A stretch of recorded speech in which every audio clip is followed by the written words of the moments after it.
Life has a peculiar way of throwing curveballs when you least expect it. That's how I met Marco. My name is Cora, and at 28, I was working as a fitness trainer at a local gym, living a life as structured and disciplined as my workout routines. Then one day, Marco walked in, looking for a quick session, and ended up changing the entire course of my life. "Hey, I'm Marco," he said, flashing a smile that could light up the darkest corners. "Heard this is the best place to get in shape. Mind showing me the ropes?" I raised an eyebrow, sizing him up. He didn't exactly fit the mold of the usual gym goer, more like someone who spent his days charming his way through life. "Sure, Marco. Follow my lead, and you'll be in shape in no time. But I warn you, I don't go easy on anyone." He chuckled, his eyes sparkling with mischief. "Wouldn't have it any other way. Lead on, Cora." Training Marco was like trying to tame a wild stallion. He had energy for days and a stubborn streak to match. But beneath the jokes and playful banter, there was a genuine connection neither of us could deny. As days turned into weeks, our gym sessions became the highlight of my life. It wasn't just about the workouts anymore. It was about the laughter, the stories, and the moments we shared. One evening, as we wrapped up, Marco turned to me, his usual grin replaced by a serious look. "Cora, I need to tell you something. I'm not just here for the workouts. I'm here for you. You have this fire, this strength I've never seen in anyone else, and I'm crazy about you."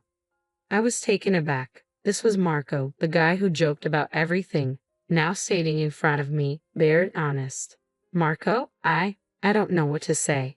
You're not what I expected, but I can't deny there's something between us. Something real."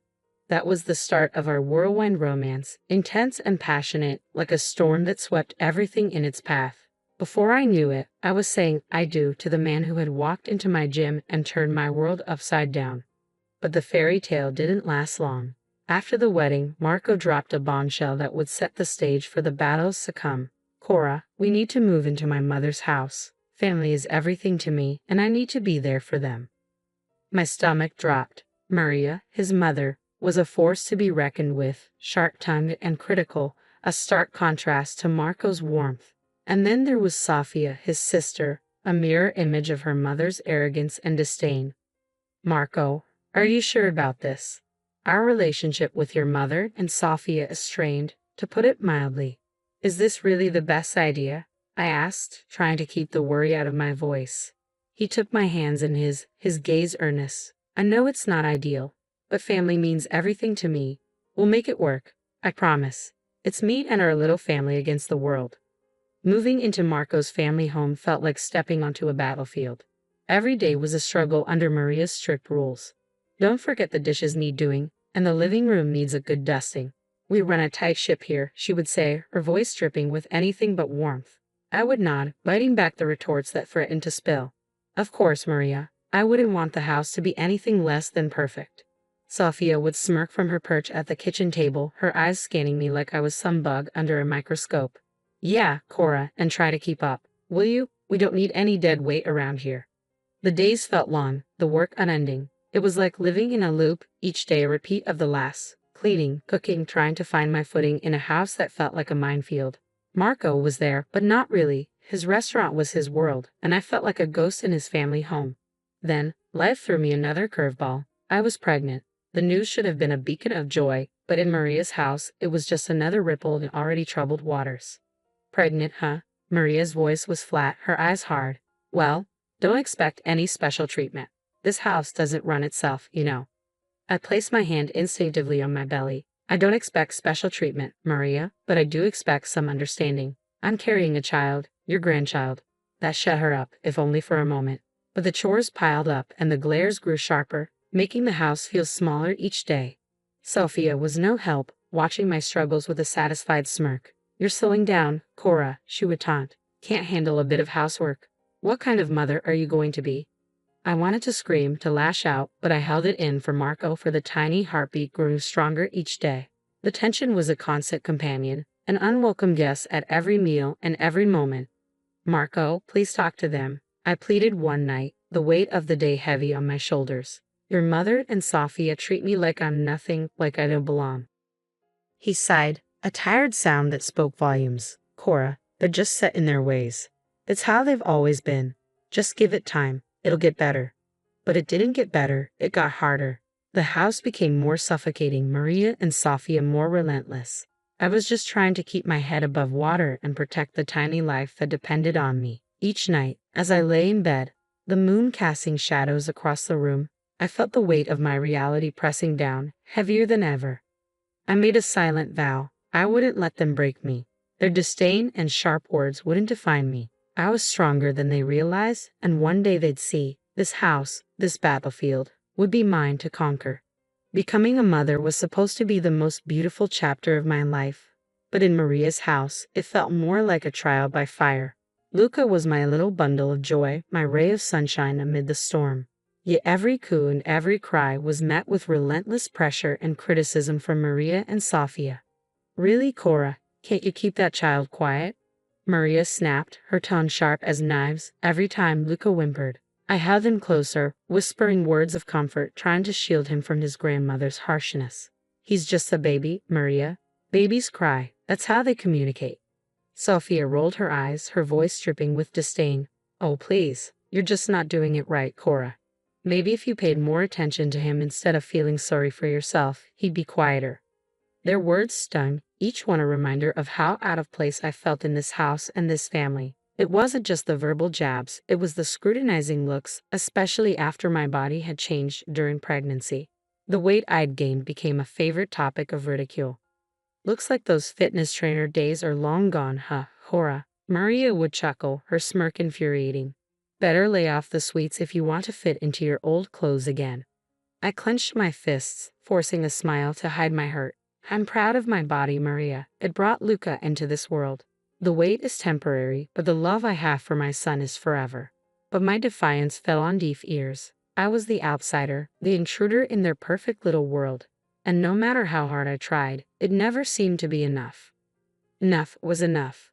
The constant belittling from Maria and Sofia wasn't just chipping away at my spirit. It was igniting a fire within me, a fire to reclaim my life, my body, and my self-respect. I decided to take control right there in the suffocating walls of that house. I started small, turning the corner of my room into a personal gym. It wasn't much, just a mat, some weights, and a determination as strong as steel. This is it, Luca, I whispered, cradling him in one arm while setting up my phone to record. Mommy's turning it all around, starting now. The first few days were tough. The exercises left me breathless, my muscles screaming in protest. But each drop of sweat and every aching limb felt like a triumph. You think you can just bounce back, Cora? Maria sneered one day, watching me pant through my routine. It's not that easy, you know. Takes more than a few stretches to fix what's broken. I wiped my brow, fixing her with a steely gaze. Watch me, Maria. I'm not just fixing what's broken. I'm building something stronger. I don't need your approval or your snide comments. That's when I decided to go public with my journey. I started a YouTube channel and an Instagram page sharing every struggle and every victory. It was raw and real, and to my surprise, it resonated with so many out there. Look at this, Luca, I'd say, showing him the screen filled with comments and likes. We're not alone. There are so many rooting for us. Then came the offers from advertisers, turning my little corner of the internet into a thriving source of income. I was stunned and overwhelmed. But above all, I felt empowered. Can you believe this, Luca? I whispered, tucking him into bed. We're doing it. We're really doing it. But with every success, the tension in the house grew thicker. Maria and Sofia couldn't stand it, the way I turned their ridicule into armor, their disdain into a driving force. What's this now, Cora? Playing the star while the rest of us do the real work? Sofia spat one day, her eyes filled with venom. I stood my ground, Luca on my hip, my heart stronger than ever. It's called turning the tide, Sofia. It's called taking back control. And if that bothers you, well, that's your problem, not mine. What once felt like a prison was now just a backdrop. My world was larger, brighter, filled with the love of my son and the support of a community that saw me for who I truly was. The success of my online channels was a sweet victory, but it brought a new kind of challenge. Marco was stunned by the numbers, the comments, the sheer scale of it all. But his pride was bruised. He didn't want the world, especially his family, to see the shift in our roles. Cora, this is incredible, he said one evening, his eyes pleading. But you know how my mother and Sofia are. Please, let's keep this between us. I don't want them thinking I'm not the provider. I sighed, the weight of his request heavy on my shoulders. Marco, I'm proud of what I've achieved. It's not just about the money, it's about respect, about independence. He nodded, reaching for my hand. I know, and I respect that. But in this house, it's complicated. Let's just keep it our little secret for now. Reluctantly, I agreed and began transferring $4,000 a month to Marco's account. The irony of the situation wasn't lost on me. Maria and Sophia continued their tirade, oblivious to the truth. They saw me as a leech, living off their precious son and brother. You're just a freeloader, Cora, always taking and never contributing, Maria snarled, her words as sharp as ever. I held back my retort, using my silent shield against her barbs. I contribute in my own way, Maria, not that you'd ever acknowledge it. Sophia was no better. What do you even do all day, Cora? Lounge around while we do all the real work. Their ignorance was a bitter pill to swallow, but I swallowed it anyway. My focus was on Luca, my channels, my newfound strength. I'd walk with my son in the park, my camera constant companion, capturing moments, workouts, and the real me that they refused to see. Cora, you're wasting your time with those videos, Maria scoffed, watching me edit my latest post. But the numbers told a different story. The subscribers, the views, the comments. They were real, tangible, and they were mine. Maybe to you, Maria, but to me and to thousands out there, it's anything but a waste, I replied, my confidence unwavering. Marco's restaurant troubles added another layer to her already complicated life. One day, he approached me, his pride barely holding back his desperation. Cora, the restaurant is struggling. I need help. Could you? Would you lend me some money just to tide things over? His vulnerability was a rare sight, tugging at my heartstrings. Of course, Marco, I'll help. But this isn't just a loan. It's an investment in us, in our family. His relief was palpable, but it was tinged with an unspoken truth. I was the lifeline, the silent savior of the family facade. As I transferred $10,000, I watched the gratitude and guilt flicker in his eyes. I sensed the balance had shifted. Time in that house felt like a ticking bomb, with each day bringing us closer to an explosion. Sophia's marriage introduced her husband, Rick, into our already cramped space, and his presence only heightened the chaos and tension that had become a constant in our lives. You two just take up space, Maria sneered, her words slicing through the crowded living room. You're nothing but freeloaders, Cora, you and that kid. I clenched my teeth, hugging Luca closer.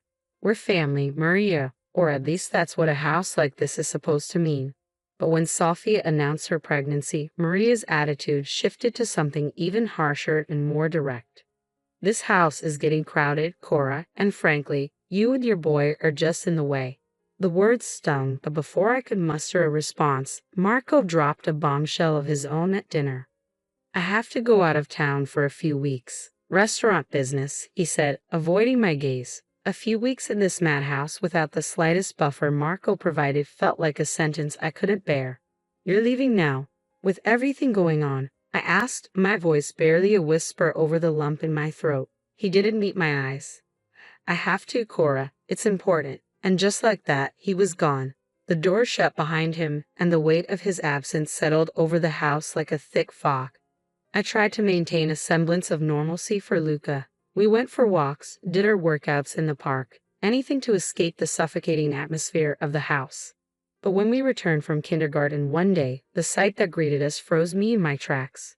Our belongings, bags, suitcases, Luca's toys, were piled outside the front door like trash. Mommy, what's happening? Luca's small voice trembled with confusion and fear. I swallowed hard, fighting back tears as I approached the door. Maria, Sophia. What is this? Why are things outside? I demanded, my voice shaking with anger and disbelief. The response came cold and merciless from the other side of the door. You heard me, Cora. The house is too crowded, and you two are just taking up space. It's time for you to leave and find somewhere else to call home. Maria's voice was like a knife, and Sophia's echoing laughter twisted it deeper. I stood there, my whole world collapsing around me. What should I tell Marco? What would I say to my son when he asked where his father, his home had gone? Their laughter was the only answer, a cruel reminder that we were expendable. An inconvenience easily discarded. With a heavy heart and a mind swirling with shock and betrayal, I gathered our belongings. Holding Luca's hand tightly, I stepped away from the house that was never a home. The pain was sharp, the betrayal bitter, but it was the clarity of the moment that struck me most. This was the end of one chapter, a chapter of struggle and pain, but it was also the beginning of something new, something ours. I rented an apartment, a small but safe haven for Luca and me. As I unpacked our lives, the reality of what had happened and what I had escaped began to sink in. I was alone, but for the first time in a long time, I felt a flicker of hope, a sense of freedom. Settling into the new apartment was a bittersweet experience. It was a sanctuary where the shadows of Maria's house couldn't reach us. I meticulously arranged our belongings, trying to make the space feel like home when my phone buzzed with a message that sent shockwaves through my world. It was from Sophia, her message laced with sickening glee. "You think you know Marco? Think again, Cora." Attached was a link, a portal to a truth I had never imagined. Trembling, I clicked it, my heart racing. I clicked the link, and my world fractured as the screen lit up with images that shattered my reality. There was Marco, not mired in restaurant troubles but tangled in the arms of another woman. Their intimacy was unmistakable, the photos standing in stark contrast to the lies he had spun for me. The most recent shots were dated just yesterday. The business trip, the stress, everything had been a cruel facade, and I was the unwitting financier of his double life. A numbing cold washed over me, the pain and betrayal intertwining into a fierce resolve. For years I had been the backbone, the silent supporter of a man who lived in shadows while his family treated me like dirt. A week of emotional turmoil was punctuated by incessant calls from Marco, whose voice had once been a source of comfort but was now a trigger for my contempt. "Cora, please, you need to come back. Mom and Sophia crossed the line, and the restaurant is in shambles. I need you. The bills are piling up." His pleas, once capable of tugging at my heartstrings, now ignited nothing but disdain. "So you only need me to pay your bills and your family's bills?" His voice cracked, desperation seeping through. "We're still a family, you, me, Luca. Isn't that worth fighting for?" A bitter laugh escaped me. "A family? Is that what you call this charade? No, Marco, we're far from a family. And as for your restaurant, your debts are yours to deal with." Silence fell heavily between us, almost tangible. I could feel the weight of his predicament pressing down on him. "But Cora, the money?" "Your problem, Marco. Your restaurant, your money. I'm done being your lifeline." I cut in, my voice unwavering. "However, we will discuss this tomorrow. I will come to your mother's house." I made my decision. I returned to that house, not as the broken woman they expected, but as the force they never saw coming. Armed with the truth and a plan that would turn their world upside down, I stepped into the lion's den. Marco's face lit up with a mix of hope and surprise, but Maria and Sophia's expressions were cold and calculating. They clearly weren't thrilled about my return. "Look who's back," Maria said, her tone dripping with disdain. "Missed us, have you?" I met her gaze without flinching. "Not at all, Maria. I'm here for something important." I handed Marco an envelope. His face drained of color as he recognized it for what it was: divorce papers. "Marco," I stated, relishing the taste of freedom, "our marriage ends here." Maria and Sophia's initial shock quickly morphed into smiles. "Finally getting rid of the dead weight, and Marco?" Sophia jeered, her laughter grating on my nerves. But their joy was premature. "Don't get too excited," I interjected sharply. "You might want to sit down for this. It's been me, not Marco, keeping this household afloat." The room fell silent, stunned. Marco's eyes darted between me and his family as the truth hung in the air. "It's true," he admitted, his voice barely audible. "The restaurant's been failing. Cora's been covering everything. She transferred $4,000 to me every month." Maria and Sophia turned on him, their faces twisted with anger and disbelief. "You lied to us. You let her pay our bills." Maria's voice was shrill. "What should we do now without her money?" "I'm going to file for alimony," Marco said, desperation clear in his tone. "I earn less, so it's only fair." His mother and sister delighted in this revelation, clapping their hands as if they were celebrating a victory. Their hollow applause echoed in the room, but I couldn't help but laugh at the absurdity. "You think that's going to work, Marco? You won't get a cent from me, especially not after I found out about your affair." The color drained from his face. "How did you?" he stammered, his bravado crumbling. I pointedly looked at Sophia. "Your sister was kind enough to send me all the proof I needed." What erupted next was chaos, accusations flying as betrayals were laid bare. Marco and Sophia shouted at each other, arms flailing amid the frenzy. But I remained calm, my next move crystal clear. I'm taking back what's mine, I declared, my voice cutting through the noise. Every appliance, every piece of furniture paid for. You're left with what you've earned, which is nothing. And that's exactly what I did. I stripped the house of every trace of my financial support, leaving them to face the consequences of their actions. Their pleas for mercy and forgiveness fell on deaf ears as I blocked their numbers, severing the last ties to a life of deceit and disrespect. The fallout was swift. Marco's restaurant crumbled under the weight of debt. The house was lost, and Sophia's husband walked away from the wreckage of their family. They were left with nothing but each other and the mistakes they had made crammed into a rented apartment. As for Luca and me, we flourished in our new life. Our days were filled with love, laughter, and the peace we had fought so hard to find. The past was behind us, a distant memory overshadowed by the bright future we were building together. We were more than survivors. We were conquerors, and our story was just beginning.